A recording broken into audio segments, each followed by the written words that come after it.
Welcome back to America Decides. Ukrainian President Zelenskyy will be in Washington tomorrow with meetings with President Biden and Vice President Harris on his schedule, also meeting probably with some lawmakers. All this after he addressed the General Assembly today. Here's a bit of what President Zelenskyy said.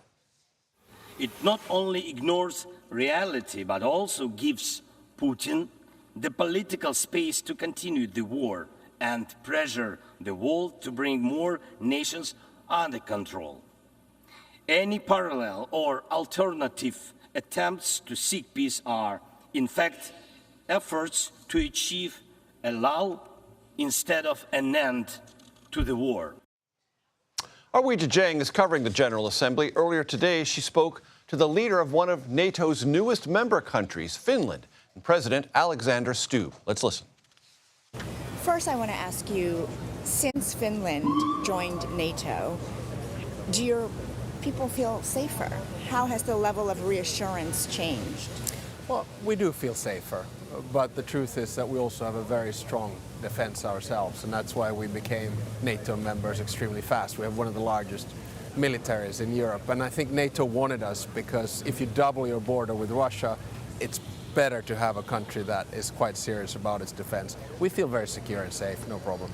What can you tell us about the 2 NATO bases that are reportedly in Finland? Well, what we're trying to do right now is to integrate ourselves into NATO, and that means that first of all we're under Norfolk together with the other Nordic countries, and then we have 2 components. One is a land component and the other one are these FLFs, forward land forces, and we haven't decided yet where they're going to go, but we're talking more on a rotational basis, so we're not talking about a base with 5,000 soldiers.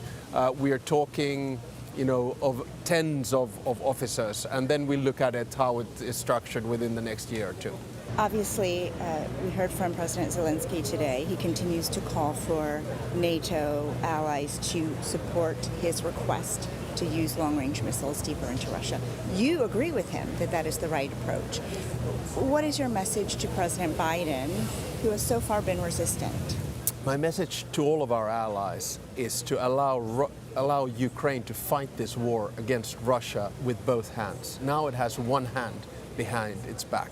Finland has absolutely no restrictions on what kind of weapons and which range Ukraine can use in Russia, as long as 2 things are met. It's for defense purposes and it is within the framework of international law. So I am actually quite hopeful that when Zelenskyy presents his victory plan to President Joe Biden tomorrow, there should be, hopefully, some news that gives a little alleviation to the way in which Ukraine is fighting the war. Have you personally had a conversation with President Biden about that? I haven't about this, no. I've talked with him about many other things, but I did speak about this particular issue with both Zelenskyy and in passing with Foreign Secretary of State Blinken.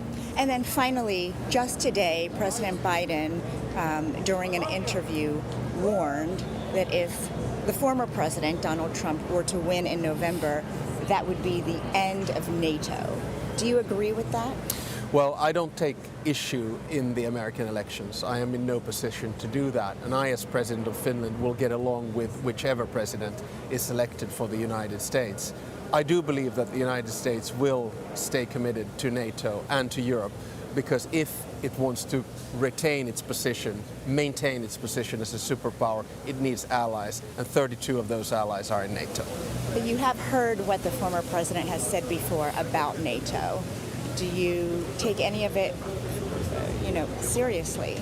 Well, I take at least one thing very seriously, and that is defense expenditure. And I think he's been right on that. So he has, in many ways, with his language, which is quite rough at times, forced a lot of the allies to increase their defense spending up to 2%. Remember that in 2014, there were only 3 allies that reached that goal. Now we're 23. So on that particular issue, I think he's right. And I hope that were he to be elected again, he would see the benefit of the alliance, not least in keeping Europe secure and also with his ambitions that he might have in the Pacific. Thank you, Mr. President. Thank you. Appreciate your time.